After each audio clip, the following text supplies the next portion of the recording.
வணக்கம். உங்களுக்காக செல்வராஜ். இந்த பதிவு ஒரு பயிற்சி நோக்கத்துக்காக மட்டும் தான் கொடுக்கப்படுது. இதை தயவு செய்து ஒரு ரெக்கமெண்ட் எடுத்துக்காதீங்க. பயிற்சிக்கு மட்டும் பயன்படுத்துங்க. வாங்க சேனலுக்குள்ள போலாம். இது நம்மளுடைய யூடியூப் சேனலுங்க. இதில் வந்து டெலிகிராம் லிங்க் கொடுத்துருக்கேன். இதை பயன்படுத்திக்கங்க. உங்களுக்கு நிஃப்டியோட லைவ் அப்டேட்ஸ் வரும். இதே ட்ரேடிங்க்கு உங்களுக்கு சப்போர்ட்டாக இருக்கும். ஃபாலோ பண்ணிக்கங்க. அதே புதுசாக இருந்தீங்கன்னா வந்து பார்த்தீங்கன்னா ஸ்டார்டிங்கில் இப்போ நான் கொடுக்குற அப்டேட்ஸ் பார்த்தீங்கன்னா உங்களுக்கு ஒன்றும் புரியாது. அதனால வந்து இந்த ஃபார் பிகினர்ஸ் அதை பாருங்க. 14 வீடியோ இருக்கு. ஒன் பை ஒன்னா ஸ்கிப் பண்ணாமல் பாருங்க. சப்ஸ்கிரைப் பண்ணாமல் தான் சப்ஸ்கிரைப் பண்ணிக்கங்க. பெல் ஐக்கானை கிளிக் பண்ணிட்டீங்கன்னா பெல் ஐக்கானை கிளிக் பண்ணி ஆல் கொடுத்துட்டிங்கன்னா உங்களுக்கு வந்து ஒவ்வொரு வீடியோ போகிறது நோட்டிஃபிகேஷனில் வரும், பார்த்துக்க முடியும். அதுக்கு பின்னாடி இந்த அப்டேட்டர்ஸ் வீடியோவை ஒவ்வொன்றா பாருங்க, உங்களுக்கு ஈஸியாக புரியும். ஆல்ரெடி ட்ரேடர்ஸ் இருந்தீங்கன்னா இந்த தவறாமல் பார்க்க வேண்டிய பாருங்க. இதுலேயே நம்மளுடைய கோர் கான்செப்ட் கொடுத்துருப்போம். இது பார்த்தீங்கன்னாவே உங்களுக்கு ஒரு நல்ல ஐடியா கிடைக்கும். அப்புறமா அப்டேட்டர்ஸ் வீடியோ பாருங்க. வாங்க இன்னைக்கு நிஃப்டி என்ன நடந்துன்னு பார்க்கலாம். இன்னைக்கு பட்ஜெட் டே, அதனால வந்து பார்த்தீங்கன்னா நெட் நிஃப்டி வந்து பார்த்தீங்கன்னா காலையில் கொஞ்ச நேரம் காமாக இருந்தது, அமைதியாக இருந்தது ரொம்ப. அதுக்கு பின்னாடி ருத்ரதாண்டவம் ஆட ஆரம்பிச்சிருச்சு. பாருங்க அது என்ன நடந்திருக்குன்னு பாருங்க. 1 ஹவரில் போட்டிருக்கேன். காலையில் ஆல்ரெடி இந்த 2 மார்க் தான் கொடுத்துருந்தேன்.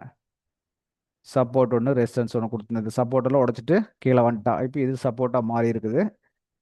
இந்த சப்போர்ட் தான் கொடுத்துருந்தேன், அதை உடச்சிட்டான். என்ன பண்ணியிருக்குன்னு பாருங்க. காலையில் இங்கே ஓப்பன் ஆன மார்க்கெட்டு, சாரி இங்கே இல்லை, இந்த மார்க்கெட் இதுதான். இதுதான் எனக்கு February 1. இங்கே ஓப்பன் ஆன மார்க்கெட் வந்து பார்த்தீங்கன்னா கொஞ்சம் மேலே மூவ் ஆச்சு. சரி மேலே போக மாட்டிருக்குதுன்னு வெயிட் பண்ணிட்டு இருந்தோம். பட்ஜெட் ஸ்டார்ட் ஆன பின்னாடி பார்த்தீங்கன்னா தலைகீழே அடிச்சு விட்டா, கீழே கூப்பர் அடிச்சு விட்டான்.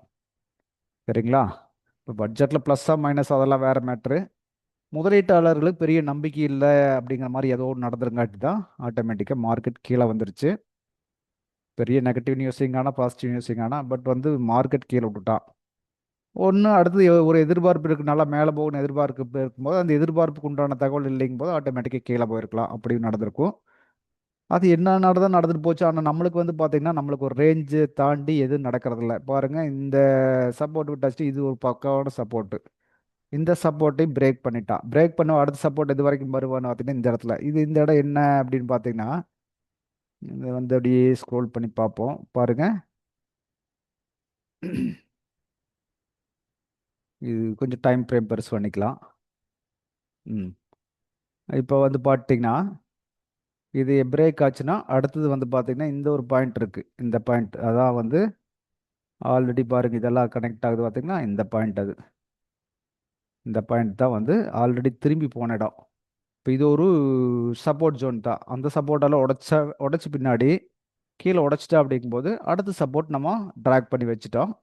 கரெக்டாக மார்க்கெட்டு அடுத்த சப்போர்ட்டுக்குள்ளே தான் வந்து திரும்பி போயிருக்கான். புரிஞ்சுங்களா? இப்போ இதை தாண்டி ஒன்றும் நடக்கிறதுல என்னதான் நியூஸ் வந்தாலும் நியூஸ்க்கு உண்டான ரியாக்ஷன் என்ன? ஒரு சப்போர்ட்டை எக்ஸ்ட்ரா உடச்சிட்டு கீழே போகலாம், அல்லது ரெசிஸ்டன்ஸ் ஒன்று உடச்சிட்டு மேலே போகலாம். இதை தாண்டி ஒன்றும் நடக்கிறது இல்லைங்க. 1 ஹவரில் பார்த்துட்டோம்னா பாருங்கள், மார்க்கெட் ஓப்பன் ஆனது தான் இங்கே 11 மணிலேருந்து கீழே அடித்தவன் தான். கீழே நல்லா கொண்டு வந்துட்டு 2 ஹவர்ஸில் கொண்டு வந்துட்டு அப்புறம் மேலே ஒரு புல் பேக் கொடுத்து மறுபடியும் கீழே கொண்டு வந்து முடிச்சிருக்கா. இது 5 மினிட்ஸில் நம்மளுக்கு என்னென்ன சப்போர்ட் கிடைச்சிருக்கோ அப்படின்னு ஒரு பார்வை பார்ப்போம். ட்ரேடிங்க்கு ஆப்பர்ச்சுனிட்டிக்காக மார்னிங் இருந்த மார்க்கெட் ரேஞ்ச் இந்த இடம். அதாவது நம்ம இது ஒரு ரெசிஸ்டன்ஸாக போட்டு வச்சுருந்தோம். முன்னாடியே வந்து இது ஒரு ரெசிஸ்டன்ஸாக மார்க் பண்ணியிருந்தோம். காலையில் ஓப்பன் ஆன முன்னாடி பார்த்தீங்கன்னா இன்றைக்கி February 1 இந்த இடம் ஓப்பன் ஆனது. ஓப்பன் ஆனது பார்த்தீங்கன்னா ஆல்ரெடி இது ஒரு ரெசிஸ்டன்ஸ் ஏரியா. அங்கே தான் வந்து ரிவேஸ் ஆகிருக்கான். அங்கே ரிவேஸ் ஆனவன் கொஞ்சம் கீழே வந்துட்டு சப்போர்ட்டையும் தொடவில்லை. இது சப்போர்ட்டை தொடலை. இது ஒரு சப்போர்ட்டை ஆல்ரெடி நம்ம ட்ராக் பண்ணி வச்சிருந்தோம் இல்லைங்களா, அந்த சப்போர்ட்டை தொடலை. இங்கே வந்துட்டு மேலே போனவன் அப்புறம் கீழே நியூஸுக்காக அடிச்சதா பாருங்க. ஒரு 5 நிமிஷம், 10 நிமிஷம், 15 நிமிஷம், 20 நிமிஷம், 25 நிமிஷத்தில் அடுத்த சப்போர்ட்டுக்கு கீழே வந்திருக்கான். இதுதான் மார்க்கெட்டில் நடந்திருக்கு இன்னைக்கு. ஒரு அரை மணி நேரத்துக்குள்ளே மார்க்கெட் நல்லா வந்து மறுபடியும் ஒரு புல் பேக் கொடுத்து எகைன் வந்து கீழே அடிச்சுட்டான். இப்போ நம்மளுக்கு இந்த சப்போர்ட்டை பிரேக் பண்ணோன்னே மார்க்கெட் நம்மளுக்கு இது என்ன ஆகும், ரெசிஸ்டன்ஸாக மாறிடும் இல்லைங்களா? அப்போ மறுபடியும் மேலே வந்த மார்க்கெட்டு இந்த ரெசிஸ்டன்ஸுக்குள்ளேயே விளையாடிட்டு மறுபடியும் வந்து கீழே வர்ற மாதிரி வந்து மறுபடியும் ஒரு ரெசிஸ்டன்ஸ் எடுத்துட்டு அங்கேருந்து விட்டுட்டா மறுபடியும் கீழே. இதுதாங்க மார்க்கெட்டில் நடந்திருக்கு. நீங்கள் 5 நிமிஷம் எதில் போனீங்கனாலும் இதுதான் நடந்திருக்கு. கீழே வந்து ஒரே மூவ். அந்த பாருங்க, இது ஒரு 5 நிமிஷத்தில் வந்து பார்த்தீங்கன்னா அப்படியே கீழே வந்து தொட்டவன் அப்படியே மேலே இது எங்கேயும் 24,610 600 ரேஞ்சுக்கு வந்திருக்கான். இந்த ரேஞ்சுக்கு வந்து போட்டு எகைன் 26,150 வரைக்கும் வந்திருக்கான். கிட்டத்தட்ட 550 பாயிண்ட் மேலே வந்து எகைன் 27,800 முடிச்சிருக்கான். கிட்டத்தட்ட வந்து பார்த்தீங்கன்னா மறுபடியும் 300 350 பாயிண்ட் கீழே வந்து முடிச்சிருக்கான். இதெல்லாம் வந்து ஒரு ரியாக்ஷன், நியூஸுக்காக ஒரு ரியாக்ஷன். இது இப்படியே தொடருமானா அப்படியெல்லாம் கிடையாது. இது இன்னைக்கோட முடிஞ்சது, அவ்வளோதான். அடுத்தது வந்து நாளைக்கு இதுக்கு என்ன பண்ணி அடுத்து எப்படி ரன் ஆகணுமோ அது வாட்டுக்கு ஆகிட்டு போயிட்டு இருக்கும். கீழே வந்து அப்படியே நிற்குமா? இவ்வளோ தூரம் கீழே வந்தோன்னே ஆட்டோமேட்டிக்காக பையர்ஸ் உள்ள சரியான ஃபோர்ஸ் அப்படியே மேலே கொண்டு வந்துட்டா. இதான் மார்க்கெட்டில் மறுபடியும் மறுபடியும் நடந்துட்டு இருக்குங்க. அப்பவும் பார்த்தீங்கன்னா ஒரு ஜோன் தான், ரெசிஸ்டன்ட் ஜோனு அண்ட் சப்போர்ட் ஜோனை பெருசாக அவன் பிரேக் பண்ணிட்டாலும் அடுத்த சப்போர்ட்டுக்கு போயிடுறதுனாலயா பாருங்க, இங்கே இருந்தான் இந்த சப்போர்ட் உடைச்சா அடுத்த சப்போர்ட்டுக்கு வந்தா அடுத்தது முடிச்சா அதுக்கு அடுத்த சப்போர்ட்டுக்கு வந்தா. ஏன்னா நியூஸ் அப்படி. நியூஸுங்கும் போது வந்து பார்த்தீங்கன்னா இது எல்லாம் சப்போர்ட் ரெசிஸ்டன்ஸ் இண்டிகேட்டர் எதுவுமே ஒர்க் ஆகாது. பட் ஆனாலும் அடுத்தடுத்து சப்போர்ட்டுக்கு போயிட்டு திரும்பி வந்துடுறான். வந்தவன் அடுத்த ரெசிஸ்டன்ஸுக்கு போயிட்டு மறுபடியும் கீழே திருப்பி விட்டுருக்கான். இதுதான் நடந்துட்டு இருக்குது மறுபடியும் மறுபடியும் மார்க்கெட்டில். அப்போது இது ட்ராக் பண்ணி பழகிட்டா ரொம்ப எளிமையாக இருக்கும். எது என்னமோ நடந்துட்டு போகுது. கீழே வர ஆரம்பிக்கும் போது நம்மளுக்கு டவுன் ட்ரெண்ட் ஈஸியாக தெரிஞ்சது இல்லையா? அதெல்லாம் உடச்சிட்டு கீழே வர்றா அப்படிங்கும்போது டவுன் ட்ரெண்டில் ரன் ஆகுறான்னு தெரிஞ்சு போகுது. அப்போவே வந்து பார்த்தீங்கன்னா நம்ம செல்லுக்கு மட்டும் தான் மூவ் பண்ணுவோம். எவ்வளோ தூரம் போகுது, இந்த சப்போர்ட் வரைக்கும் வெயிட் பண்ணலாம், இந்த சப்போர்ட்டோட இங்கே போட்டிருந்தா இந்த சப்போர்ட் வரைக்கும் வெயிட் பண்ணிக்கலாம், அடுத்த சப்போர்ட்டுக்கு வந்தால் இதையும் வெயிட் பண்ணுறோம். அகெயின் வந்து ஒரு ரீடெஸ்ட் எடுக்கிறான். இங்கே கீழே வந்துட்டு மறுபடியும் வந்து ரெசிஸ்டன்ஸ்குள்ளே வரும்போது இது இந்த இடம் கூட பாயிண்ட் தான், அழகான பாயிண்ட் தான், அழகாக மேலே வந்து மறுபடியும் திருப்பி விட்றான். அப்போ இங்கேயே 400 பாயிண்ட் கொடுத்துருக்கான் பார்த்தீங்களா? ஆப்ஷன் எல்லாம் 300 பாயிண்ட் சாதாரண, 250 300 பாயிண்ட் சாதாரணமாக கொடுத்துருப்பான். நான் செவ்வாய்க்கிழமை எக்ஸ்பைரி ஆகிற கான்ட்ராக்ட் எடுத்தீங்கன்னா 300 பாயிண்ட்லாம் சாதாரணமாக கொடுத்துருப்பான். இப்போ இதை ஃபாலோ பண்ணி பழங்க, அவ்வளோதான். இதை விட்டு வேறு ஒன்றும் இல்லை. என்ன ட்ரெண்டில் ரன் ஆகுது அது கூடவே போங்க. இது வந்து பார்த்தீங்கன்னா ஆல்ரெடி ரெசிஸ்டன்ஸ் தொட்டுட்டு கீழே திரும்புறானே செல் ட்ரெண்டுக்கு வந்தாச்சுங்கும் போது செல்லுக்கு மட்டுமே மூவ் பண்ணுங்க. இதெல்லாம் அதாவது செல் ட்ரெண்ட் எங்கே வந்திருக்கு அப்படின்னு கேட்டிங்கன்னா இப்போ இது கீழே வந்தாச்சுன்னாங்கும்போது ஆட்டோமேட்டிக்காக செல் ட்ரெண்டு ஸ்டார்ட் ஆயிடுறான். மேலே போகிற முடியல, கீழே விட்டாச்சு, அவ்வளோதான். இதை ஃபாலோ பண்ணுங்க. இது எல்லாமே மிஸ் பண்ணியிருந்தா கூட மறுபடியும் வந்து ஒரு ரீடெஸ்ட் எடுத்தான் பாருங்க. இந்த பாயிண்ட் சூப்பர் பாயிண்ட் தான். இந்த இடத்துல அழகாக உள்ள நம்ம போயிருக்க முடியும். அவ்வளோதாங்க. இதெல்லாம் வந்து எளிமையாக பழகிக்குங்க. அப்படியே சின்ன சின்ன சின்ன சின்ன விஷயங்கள் அப்படியே அண்டர்ஸ்டாண்ட் பண்ணிட்டீங்கன்னா எளிமையாக இருக்கும். என்ன ஸ்பாட்டில் பார்த்தாலும் இதுதான் இருக்குது, வேறு ஒன்றும் நடந்துருக்கு போகிறதில்ல. ஒரு பார்வை அதையும் பார்ப்போம். 1 ஹவர்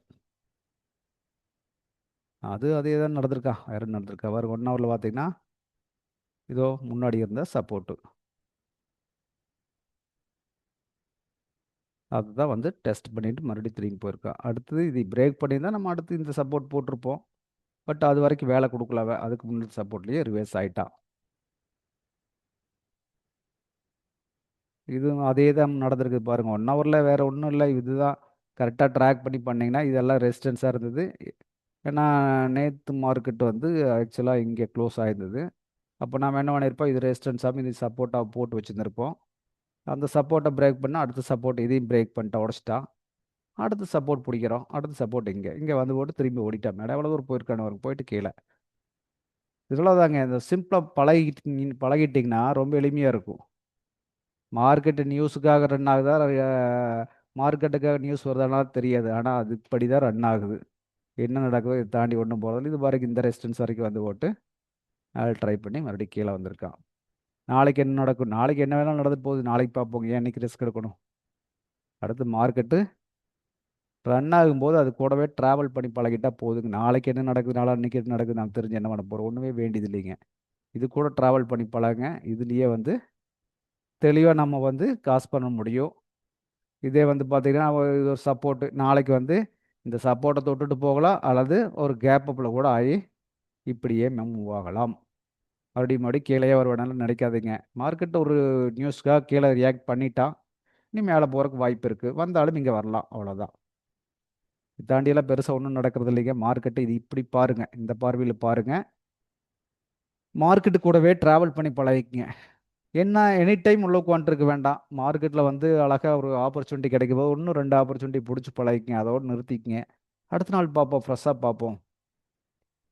ஓகே, இந்த பதிவு பிடிச்சதுன்னா ஃப்ரெண்ட்ஸுக்கு ரெஃபர் பண்ணுங்கள், கமெண்ட் பண்ணுங்கள், ஷேர் பண்ணுங்கள். அடுத்த பதிவில் மறுபடியும் நாம் சந்திப்போம். இன்றைக்கி வந்து பட்ஜெட் டே இருந்தாலும் வந்து அதனோட ரியாக்ஷனை பார்த்துட்டோம்.